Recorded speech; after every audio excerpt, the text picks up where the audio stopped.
tidal energy in the province of Nova Scotia as well. You know, I come from Truro, Nova Scotia, known as the hub of Nova Scotia. And one of the other things we're famous for in Nova Scotia and hopefully around the world at some point is the tidal bore. And we kind of joke about it a little bit in Truro because, you know, tourists come from all over the place to see the highest tides in the world, and they come to Truro, and there's a lookout place, and you can see the highest tide in the world, and it's called the tidal bore, and you wait for it to come in, and it's in the newspaper what time it comes in and everything, and it's really a trickle. It starts as a trickle. It's not exactly like a big wave, and people are expecting to see this great big wave of water come crashing in, and so we kind of joke and say it's a little bit of a bore when you're expecting something more, but it is amazing to stand there along the sides of the bank and watch it, because it doesn't take that long before the whole area is full of water, where you go from zero to nothing, and then it's full. And there are other parts of the river further down and the Bay of Fundy where it rises more quickly and it actually is deeper. But we still get it in Truro, and it's yes, it's on the map as the tidal bore of Nova Scotia. So growing up, I was always aware of that, and I've always been somebody who loves water.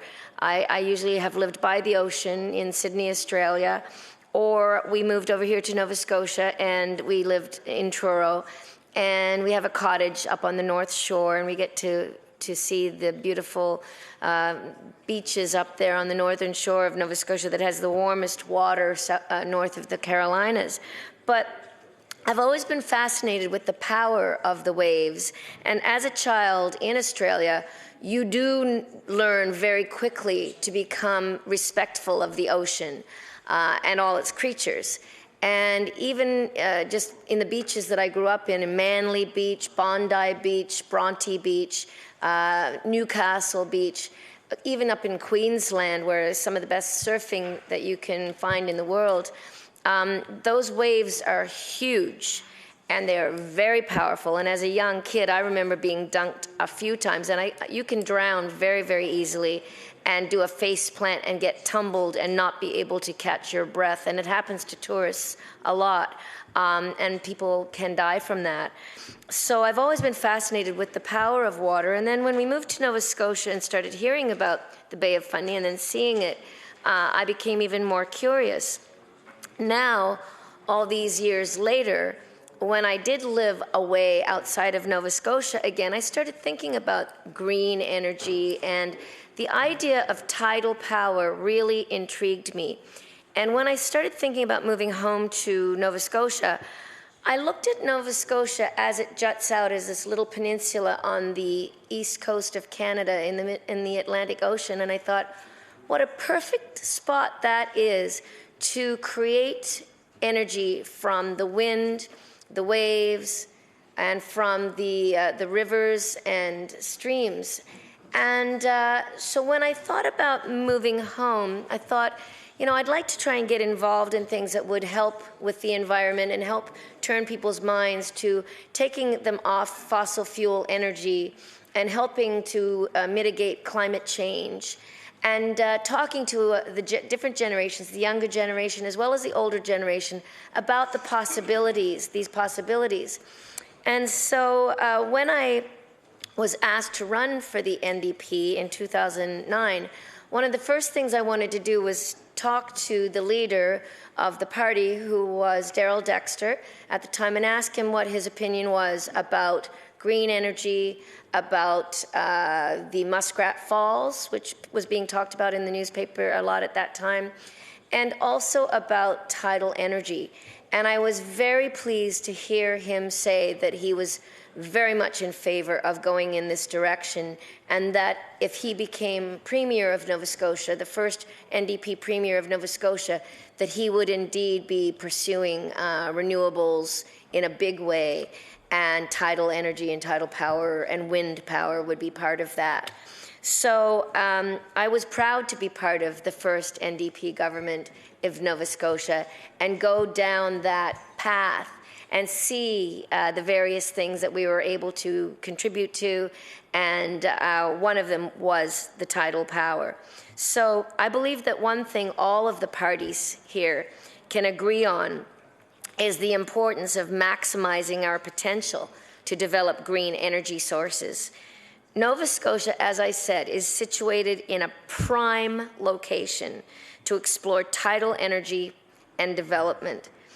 The Bay of Fundy has more than 160 billion tons of water flowing in with each tide and flowing out with each tide, delivering a commercial potential of approximately 2,400 megawatts of power.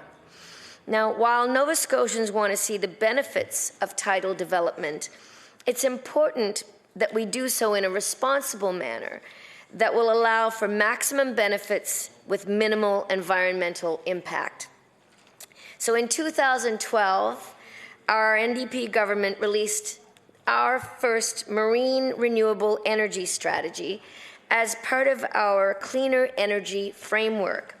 And today, our NDP caucus truly hopes that the momentum built by that government regarding the development of renewable energy sources will continue well into the future. Our government recognized the need to develop an integrated, long-term research plan that brings key players together. It introduced a new research body, the Tidal Energy Research Forum, to contribute to the sharing of information. Our government also invested in the FORCE site, FORCE, which has become a global leader in the push to develop tidal energy. And I plan to go visit that place this summer, actually, Mr. Speaker, to see how they're doing for myself.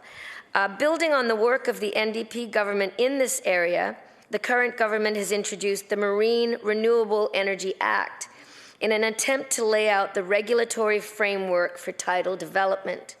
So now we have seen successive governments attempt to make the proper investments and lay the regulatory framework for future success.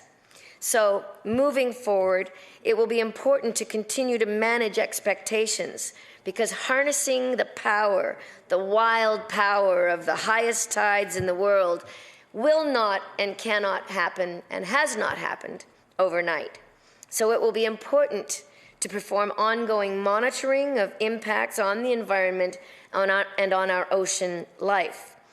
It'll be important to maximize local benefits as well.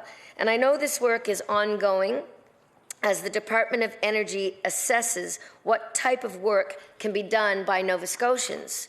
So it will be important to continue to develop the infrastructure necessary to bring tidal energy ashore. And it'll also be important to continue to work with our municipalities who are trying to benefit from tidal development. So in conclusion, our caucus is supportive of the ongoing push to develop tidal energy in a responsible manner that maximizes benefits for all Nova Scotians and for all life. Thank you. Thank you very much.